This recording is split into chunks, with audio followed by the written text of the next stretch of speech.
Very very good morning everybody. Good morning. Thank you so much आज इतने बेहतरीन दिन यहाँ पे आने के लिए, जहाँ पे संतोष जी की सेकंड लग्जरी कार की आज जो हमने कार सेरेमनी की है, मेरे ख्याल से जोरदार तालियां संतोष की।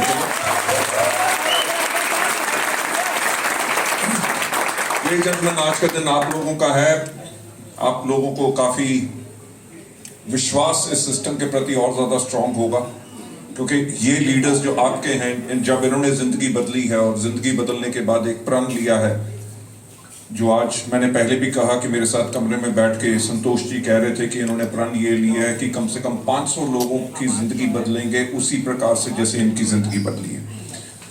राइट, सो मैं और ना कुछ कहते हुए मोटिवेशन की बात नहीं करूंगा, सिर्फ कंपनी के बारे में बात करूंगा। वेस्टीज ने कितने साल कंप्लीट किए? 20 साल।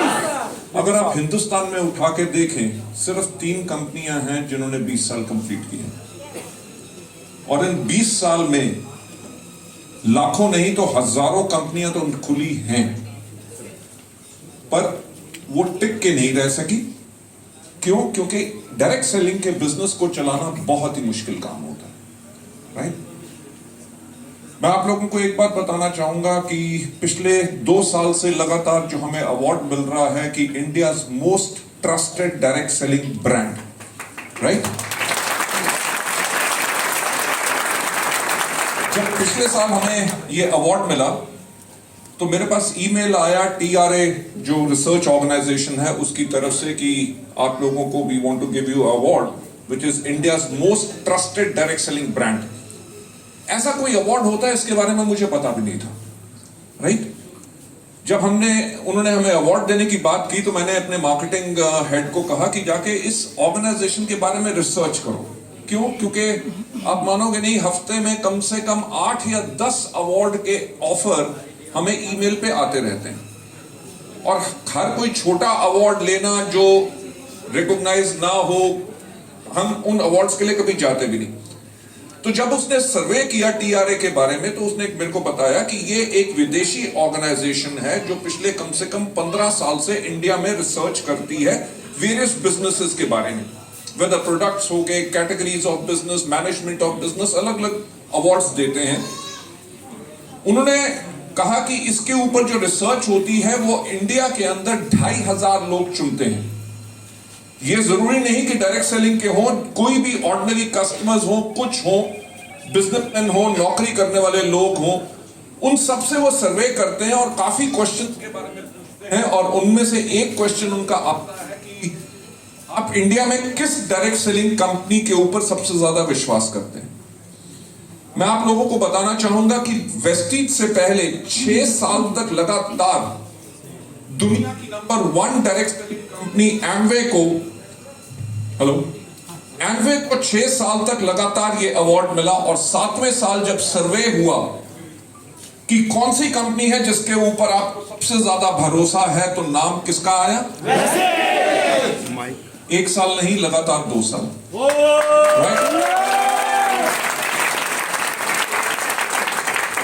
लेडीज एंड जेंटलमैन, मैं हमेशा ही कहता हूं, आप लोग भी जब अपने बिजनेस को बिल्ड कर रहे हो, सबसे पहला सवाल जब भी किसी से जाके आप पूछते होगे तो लोग ये कहते होंगे कंपनी कितनी देर तक टिकेगी। हाँ या ना? लोगों को शक, डर इस बात का रहता है कि हमने बिजनेस बिल्ड किया, कंपनी बंद होगी तो फिर क्या होगा? कंपनी भाग गई पैसा लेके, क्योंकि हजारों लाखों कंपनियां ये कर चुकी हैं।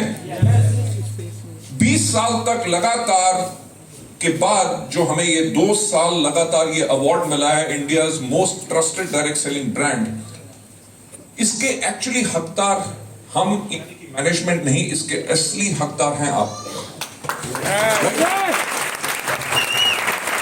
क्योंकि वेस्टीज एक अच्छी कंपनी है और भरोसा इस पे किया जा सकता है। लोगों को इसका विश्वास किसने दिलाया? आप लोगों ने। क्योंकि आप लोगों ने जब विश्वास किया कि वेस्टीज एक भरोसेमंद कंपनी है, उसी के करके आपने वो विश्वास दिलाया।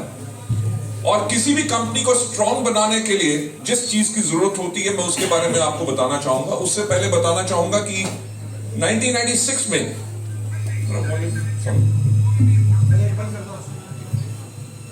जब 1996 में डायरेक्ट सेलिंग शुरू हुई तब मैं एक कंपनी का हिस्सा बना जिसके अंदर मैं ट्रेनिंग मैनेजर था, बाद में उसका नेशनल सेल्स हेड रहा 6 साल तक। 0 से लेकर 150 करोड़ तक की कंपनी मैंने उसको बनाया। जब 96 में मेरी शुरुआत हुई तो मुझे इस बिजनेस के बारे में कुछ नहीं पता था। तो मैंने अमेरिका से एक किताब मंगवाई called the encyclopedia of network marketing. उसको लिखा था रैंडी गेज। रैंडी गेज एक दुनिया के बहुत बड़े नेटवर्कर हैं जिनके पास अपने प्राइवेट प्लेन्स हैं, प्लेन नहीं प्लेन्स हैं, राइट। बड़े बड़े घर हैं, गाड़ियां दुनिया की हर एक उनके पास है, बहुत पैसा कमाते हैं। उन्होंने एनसाइक्लोपीडिया ऑफ नेटवर्क मार्केटिंग के ऊपर किताब लिखी। जब मैंने उस किताब को खोला तो उसका पहला चैप्टर था सही कंपनी का चुनाव, राइट। क्योंकि ये बहुत ज्यादा इंपॉर्टेंट होता है। हर एक व्यक्ति जिस भी कंपनी में काम करता है उसको यही लगता है कि मेरी कंपनी सबसे बेहतर है, पर जो इतने तजुर्बेकार आदमी ने जब उस किताब को लिखा तो उसने एक बात कही कि सही कंपनी का चुनाव कैसे किया जाता है। तो मैं काफी एक्साइटेड था उसको पढ़ने के लिए कि क्या चुनाव में क्या होगा, कंपनी का मार्केटिंग प्लान कैसा होना चाहिए, कंपनी के प्रोडक्ट कैसे होने चाहिए, क्या होना चाहिए, क्योंकि मेरी भी शुरुआत थी इस इंडस्ट्री के अंदर। जब मैंने पहला चैप्टर खोल के पढ़ा, उन्होंने कहा सबसे पहली चीज look at the management of the company, कि कंपनी की मैनेजमेंट की तरफ देखो। तो तब मुझे समझ नहीं आया। मैंने कहा कंपनी की मैनेजमेंट की तरफ क्यों देखना भाई? अच्छा प्रोडक्ट होना चाहिए, अच्छा मार्केटिंग प्लान होना चाहिए, लोगों ने नेटवर्क बनाना है, प्रोडक्ट बेचना है, कंपनी का काम है कमीशन टाइम पे दे, बात खत्म। पर जो इतने साल हमें बीते, क्योंकि पहली कंपनी छोड़ने के बाद दूसरी कंपनी में वाइस प्रेसिडेंट बना, उसको मैंने 1.5 साल के बाद छोड़ा, एक कंपनी में चीफ एग्जीक्यूटिव ऑफिसर बना कोलालमपुर में, इंडिया में उसके ऑपरेशन स्टार्ट किए, 2004 में उसको छोड़ दिए। कंपनी सबकी सब बेहतर थी पर हमारी सोच कुछ अलग थी। तब मुझे समझ आया कि वो डायरेक्ट सेलिंग कंपनी बहुत बेहतरीन बन सकती है जहां की मैनेजमेंट सिर्फ और सिर्फ अपने लोगों के बारे में सोचे।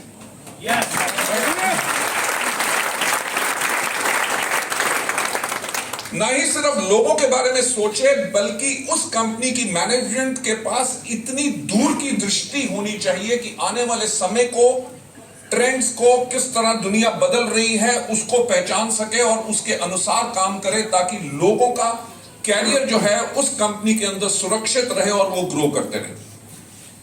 देखो पैसा तो एक सड़क पे काम करने वाला मजदूर भी कमाता है, हाँ या ना? हम लोग बिजनेस में क्यों आते हैं?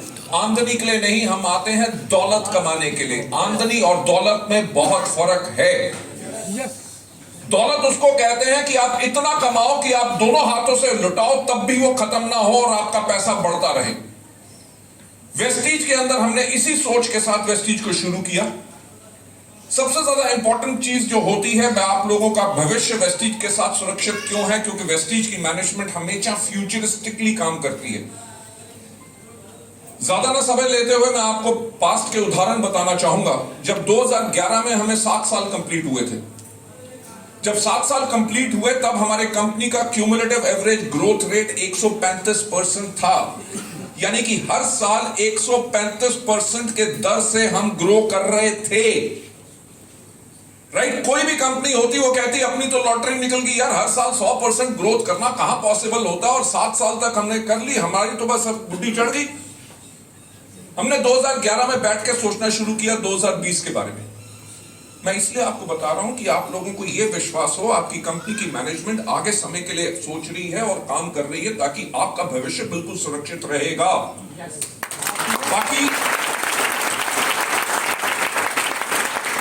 बाकी कंपनियां आपको सपने दिखाएंगे, वेस्टीज आपको दिखाता है वो रास्ता जो सफलता के ऊपर जाता है, उस रास्ते पे चलना है आपने। जब हमने 2011 में 2020 के बारे में सोचा तो हमने देखा क्या कि 2020 में हिंदुस्तान की 70% जो जनसंख्या होगी उसकी उम्र 35 साल से कम होगी, और 2011 तक हमारे जो प्रोडक्ट्स थे वो बहुत ही सीरियस थे, राइट। स्पिरुलिना की बोतल के ऊपर स्पिरुलिना का फोटो बना होता था, नोनी के ऊपर नोनी फ्रूट बना होता था, फ्लैक्स सीड के ऊपर, ऑयल के ऊपर फ्लैक्स सीड के होते थे। हमारे ज्यादातर डिस्ट्रीब्यूटर जो थे वो डॉक्टर पेशेंट का गेम खेलते थे। किसी के पास भी जाते थे, सर आपको कोई बीमारी है? वो कहता था नहीं, किसी काम का आदमी नहीं, राइट। क्योंकि हमारे प्रोडक्ट इतने बेहतरीन उनके रिजल्ट्स हैं, लोगों ने किसी को ट्यूमर में देना, किसी में देना, क्लॉट हो गए, कुछ हो गया, एस्थमा हो गया, सबके अंदर लोगों को बेहतरीन रिजल्ट्स थे। और आप मानोगे नहीं, होता भी क्या था, कई बार मेरे को रात को, मुझे अभी भी याद है, एक व्यक्ति का फोन आया कोई रात के 12 साढ़े 12 बजे। हेलो बाली साहब। मैं कहा हाँ जी सर, मेरे पास एक पेशेंट है। मैंने कहा हाँ जी डॉक्टर साहब बोलिए। पेशेंट किसके पास जाता है? अगर हमारे डिस्ट्रीब्यूटर के पास पेशेंट आने शुरू हो जाए तो वो डॉक्टर बन गए।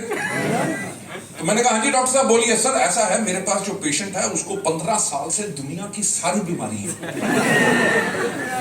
डॉक्टर ने उसको जीने के लिए 3 महीने दिए, मैं क्या दूं? ये विश्वास लोगों को वेस्टीज के प्रोडक्ट्स पे था। तो मैंने कहा ऐसा करो कि 3 महीने के बाद उसको कंधा दे देना। राइट? क्योंकि इतना विश्वास होने के बाद कंपनी हर साल 135% की ग्रोथ कर रही है।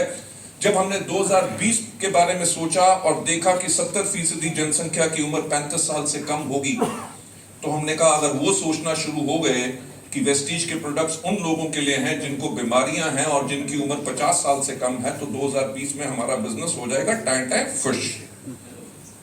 एक चलते हुए बिजनेस, फास्ट ग्रोइंग बिजनेस को फिर से बदलना, काहे के लिए? दूर की दृष्टि रख के दुनिया कैसी होगी उसके लिए।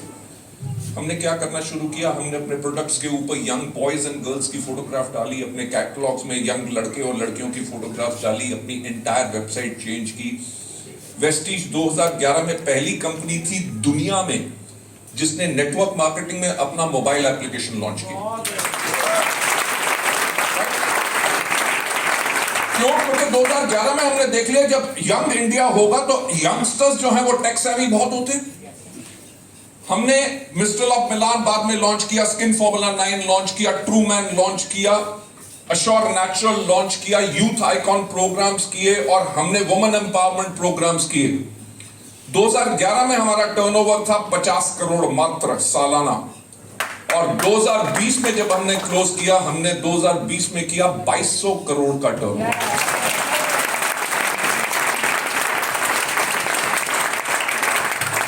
ये बात रही मैनेजमेंट की दूर की दृष्टि की। राइट?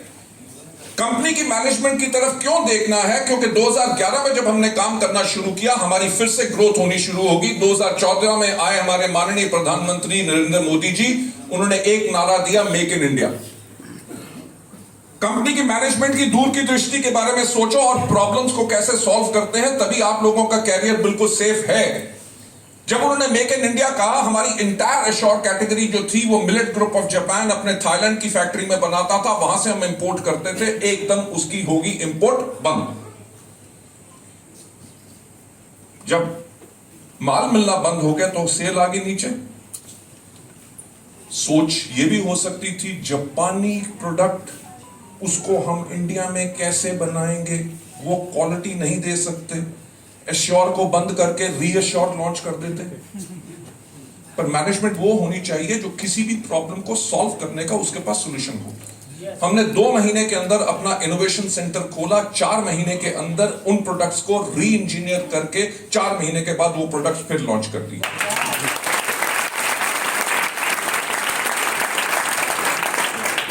2014 गया, 2016 में माननीय प्रधानमंत्री जी एक बारी फिर शाम को आए 8 बजे, उन्होंने कहा मित्रों,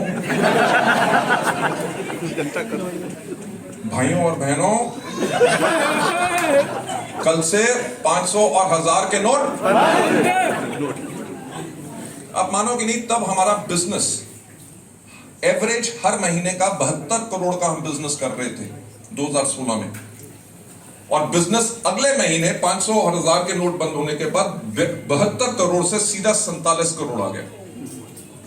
यानी कि 50% बिजनेस डाउन। कोई भी कंपनी होती, मैनेजमेंट हिल जाती, लीडर्स हिल जाते, पर कोई नहीं हिला। क्यों नहीं हिला लीडर्स? क्योंकि उनको वेस्टीज की मैनेजमेंट के ऊपर विश्वास था। हमें 1 साल लगा, 47 से फिर से 72 करोड़ जाने में 1 साल लगा। राइट? ये नहीं कि 3 महीने के बाद फिर हो गया, क्योंकि हर चीज को फिर से बिल्ड करना टाइम लगता है, पर हार नहीं माननी चाहिए। हम जब 2017 में उस टर्नओवर के ऊपर गए, 2018 में क्या आ गया? जीएसटी। ठीक, वेस्टीज ने 13 साल तक अपने प्रोडक्ट का दाम नहीं बढ़ाया था। जहां पे वैट लगता था आयुर्वेदिक कैटेगरी के ऊपर 5%, जीएसटी लगना शुरू हो गया 12%। जहां 10 या 12% की कैटेगरी थी वो सीधी 18% होगी। मार्केट में नेगेटिविटी फैल गई कि वेस्टीज ने दाम बढ़ा दिया। राइट, बिजनेस फिर नीचे, हमने फिर उठाया। 2020 में कौन आ गया? अरे आप लोग सोच रहे होंगे मेरी जिंदगी बहुत मस्त होगी, ऐश करता हूँगा, कोई टेंशन नहीं होती होगी। इस चेहरे के पीछे बहुत कुछ झेलना पड़ता है।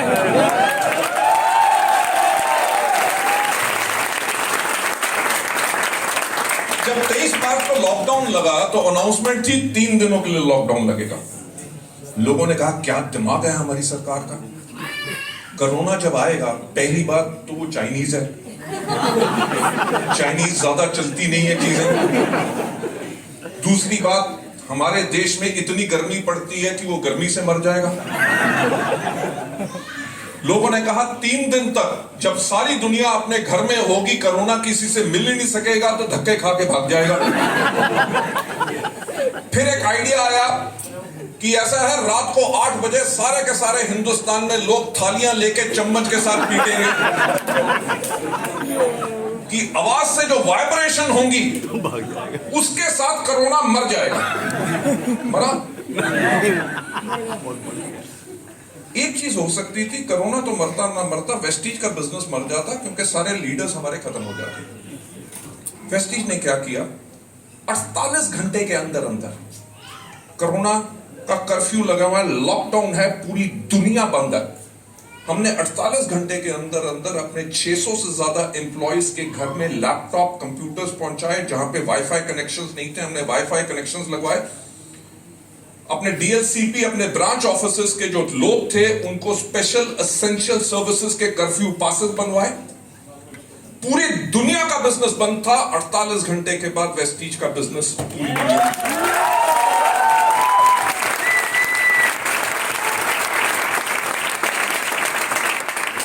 हाथ पे हाथ रख के दुनिया बैठी थी, अब तो कुछ हो ही नहीं सकता, दुनिया बंद है, हम क्या करें। पर मैनेजमेंट वो होनी चाहिए जिसके पास पता हो कि क्या करना है।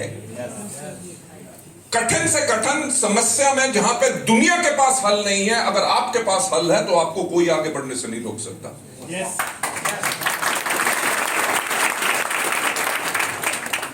पहला महीना कोरोना के कर्फ्यू का 10 अप्रैल को पे आउट होना था। बैंक सारे बंद थे, सब कुछ बंद था। हम भी कह सकते थे कि बैंक बंद है तो अभी हम पे आउट कैसे करें, पर हमने जो भी करके, अगर हमारा एक वायदा है कि 10 तारीख को पे आउट होना है तो वेस्टीज ने 10 तारीख को पे आउट किया। आप लोगों को पता होगा कि कर्फ्यू के टाइम पे काफी लोग अपने लेवल्स क्वालिफाई नहीं कर सक रहे थे। उस टाइम पे कंपनीज क्या कर रही थी, अपने किराए के दफ्तर छोड़ रही थी, अपने एम्प्लॉयज की सैलरी कट कर रही थी, लोगों को नौकरियों से निकाल रहे थे। क्यों? क्योंकि उनको पैसों की बचत करनी थी कि कब तक कोरोना चले तब तक इतना सलमाया तो हो कि हम काम कर सकें। वेस्टीज ने उस टाइम के अंदर जहां दुनिया पैसे बचा रही थी, हमने लगभग 19,000 लोगों को जो क्वालिफाई करते थे एवरेज और क्वालिफाई नहीं कर रहे थे, वेस्टीज ने उनका एवरेज पे आउट उनको दिया। किसी ने मांगा नहीं था, किसी ने नहीं कहा, पर पॉइंट ये था कि कंपनी की मैनेजमेंट की तरफ क्यों देखना है कि हमने एक बात सोची कि यार जिन लोगों का घर वेस्टीज की आमदनी से चल रहा है, अगर उनके घर में आमदनी नहीं जाएगी तो वो कैसे जिएंगे। ये दर्द, ये फीलिंग, ये जब अपने परिवार का सोच उस मैनेजमेंट में हो, उस मैनेजमेंट यानी कि उस ऑर्गेनाइजेशन, उस कंपनी में हमेशा स्ट्रेंथ है। ये बात गई 2020 की। 2021 में हमने शुरू कर दिया काम 2030 के लिए। कभी आपने सोचा कि 2030 में दुनिया कैसी होगी? नहीं सोचा ना। हमने 2021 में सोच लिया था। आप सबके पास स्मार्टफोन्स हैं? स्मार्टफोन ने क्या किया? टॉर्च खत्म कर दी, राइट? वो मनी ऑर्डर खत्म कर दिए, राइट? एसटीडी पीसीओ बूथ खत्म कर दिए, कैमरा वीडियो कैमरास बंद खत्म कर दिए, घड़ी खत्म कर दी, अलार्म क्लॉक खत्म कर दी, कंपास खत्म कर दी, हजारों चीजें खत्म कर दी।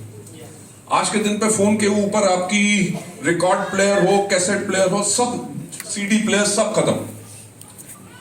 आपको पता है आज के दिन पे 5G स्पीड है, 2030 तक कम से कम 6G या 7G होगा। 2030 तक दुनिया जो आज के दिन पे डिजिटल है, इससे कम से कम 10 गुना ज्यादा डिजिटल होगी। अब डिजिटल एरा में वेस्टीज कैसे काम करेगी, कैसे आप लोगों की ट्रेनिंग होगी, आप सोशल मीडिया पे कैसे अपने प्रोडक्ट की रील्स डालेंगे, अपने बिजनेस के बारे में लोगों को कैसे बताएंगे, किसने आपके प्रोडक्ट के वीडियो को लाइक किया या कितनी देर देखा, उसकी जानकारी आपको मिलेगी, ताकि आप एक बटन के साथ उसके पास लिंक भेज सके जिसके ऊपर वो प्रोडक्ट ऑर्डर प्लेस कर सके, प्रोडक्ट के ऑर्डर आए कंपनी के पास और पीवी सीधा जाए आपके अकाउंट।